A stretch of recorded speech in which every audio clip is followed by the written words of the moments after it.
You know, without thumbnails, we'd just be all thumbs. Bah!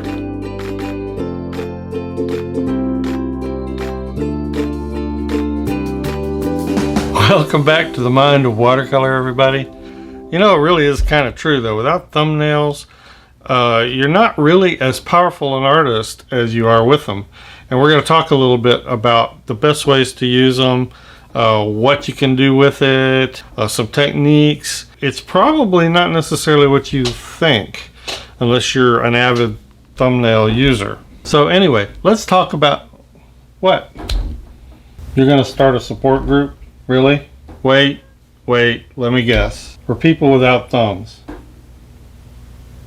Anyway, let's talk a little bit about thumbnails and what they are. I just did a video for patrons and did these four. Thumbnails are just like doodling. They're just a ton of fun. I really enjoy doing thumbnails. And generally I like to do them about business card size. Lots of reasons to do them. And you can do them with just about any medium. It really depends on why you're doing them, and we're going to talk about that in a minute. Just to get back to defining them, they're small. As I said, about business card, they could be a little smaller, they could be a little bit bigger. They're done quickly, so you have to force yourself not to get into detail, and again, we'll talk about that in a minute. And they're purposed. You have a specific purpose, which can be one of many in a list of doing effective thumbnails. And it might be all of them, it might be one of them. So let's get to it. I will show you some examples and we'll talk more about it.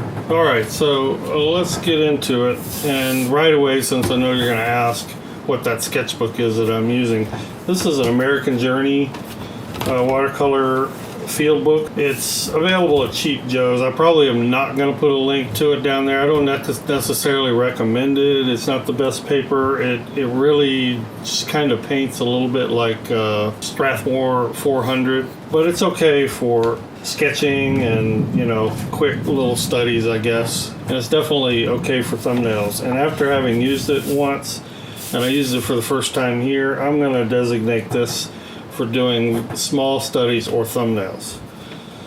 To start off with, a thumbnail is nothing but a small study. And you can use it for a variety of reasons. The number one reason, and I come from an illustration background, as many of you know, it's very, very popular among illustrators. It's a great way to communicate to clients what you're thinking. But in addition to that, it's a great problem solver. That's not all it can be used for, and we'll get into that. But so I'd say a good thing to use thumbnails for is getting started and for warming up. I love doing thumbnails for the exploration process. And a lot of times I don't even know what I want to paint. I may know I want to paint a landscape, but I don't know what I want the landscape to look like. I may know, you know, it involves this and that. And you can use a variety of things. You can use your own photos. You can go out on location, and that's a great thing, by the way, and we're going to cover that at the end. But thumbnails are a great thing to do on location, especially if you're new to plein air painting. In this case, I had these plein air magazines sitting around, and they have a lot of great painting ideas in them. I don't usually go in and copy any of these per se, but I look for elements that I can extract. Like it might be a piece of this barn, or it might be that tree, or it might be a section of this, or it might be a section of that. It might be the water. So plein air magazine, or any of my watercolor magazines, is a great thing to use to gather material for doing your thumbnails. So in doing that, thumbnails can just start out as an exploration process, a warm-up and an exploration process. Let me show you some other examples from my sketchbook. Now, my sketchbook is full of practice, but it's also got a lot of things I guess would qualify as thumbnails. This was done out of a photography magazine. I just loved the composition. So that's another use of thumbnails that's very, very important, is visual note taking. I use thumbnails a lot for visual note taking. Basically just to tell myself something. about either composition or the way a tree looks. You don't have to paint, obviously. You don't have to paint thumbnails. You can use pencil, which I do a lot. I use water-soluble graphite.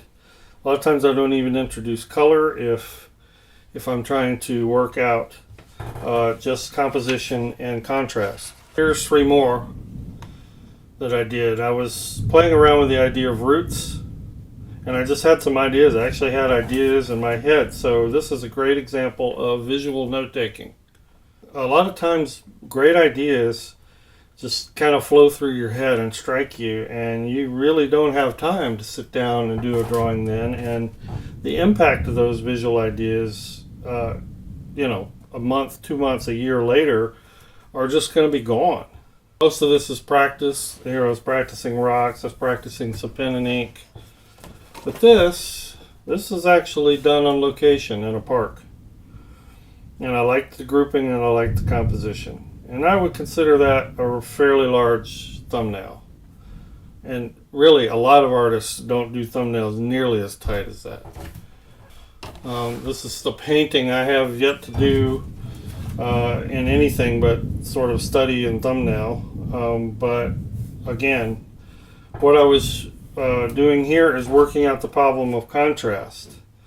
Where my greatest contrast would come, how the shadows would fall on the building. So this is another example that falls under the category of problem solving and visual note taking. These were further thumbnails that I did in color. Patrons will probably be familiar with this because I did a sketchbook peaks video of these 2. They're done very quickly, because if you don't do them quickly, you're kind of defeating the purpose. You might as well just go ahead and do a full painting, even if it's a study. So they need to be done quickly, and I would consider this more like the typical thumbnail. And they're purposed. You're telling yourself, defining for yourself what it is you hope to accomplish with the thumbnail. You're going to do a composition, you're going to work out a composition, you're exploring ideas, you're exploring colors, you're experimenting with color palette, you're working out the value and contrast and where those contrasts are going to take place. It's from another sketchbook. I was doing some thumbnails based on negative painting. So this falls into the problem solving category. How would I approach it? You know, how would I do different groupings of trees? Problem solving can be color. It can be value and contrast, as it was in this case. It can be technique related. Let me show you just a couple of ideas from other artists. Let's look at Mary White. If you're not familiar with Mary White, she's a very famous South Carolina artist whom I love. She just does gorgeous, gorgeous work. All right, so this is the cover photo of the book. Just an absolutely beautiful painting. And these are the 6 thumbnails that she used in working out the composition. And I would say her purpose here was probably twofold. Mainly composition and also a little bit of value study, as you can see by the cross-hatched or the hatched lines. Now she was playing around with the placement of the figure, the placement of the bee boxes, and the placement of the smoke.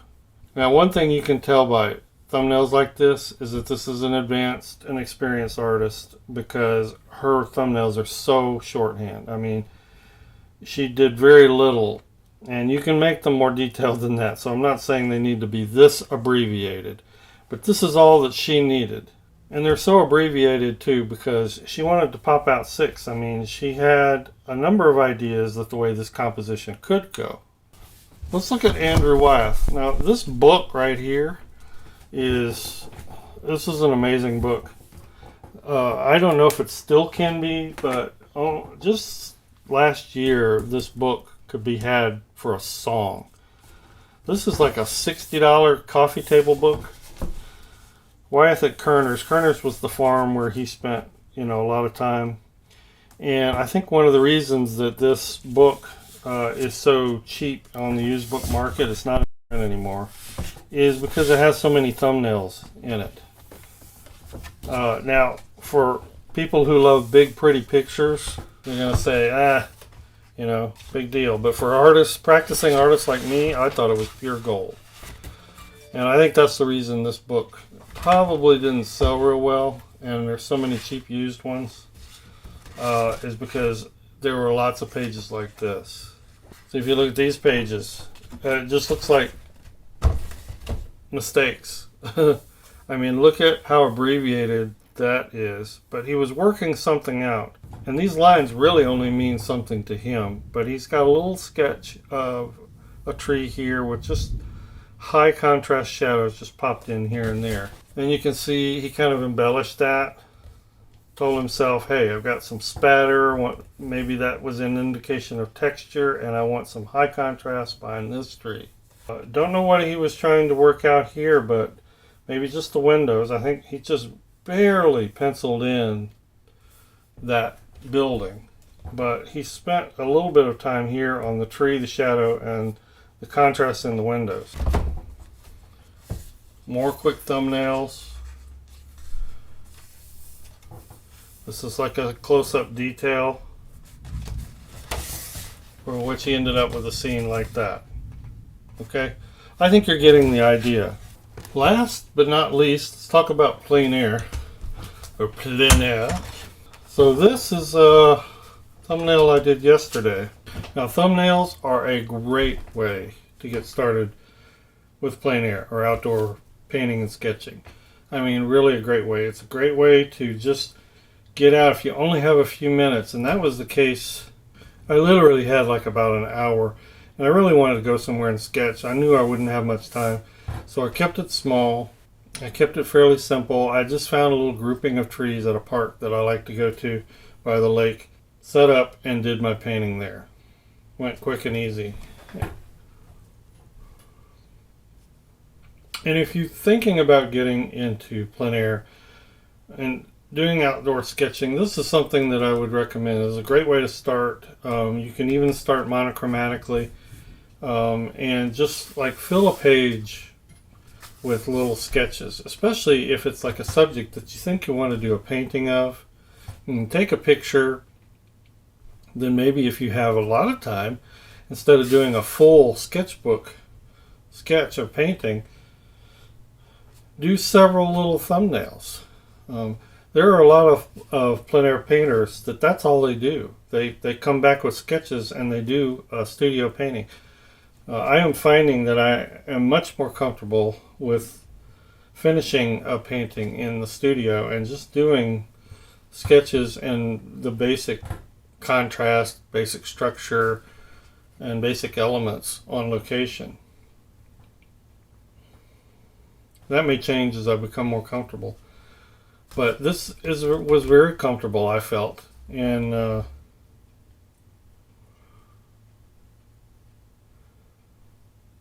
was a real low commitment in time. And I even did some touch-up when I came back to deepen some of the contrast.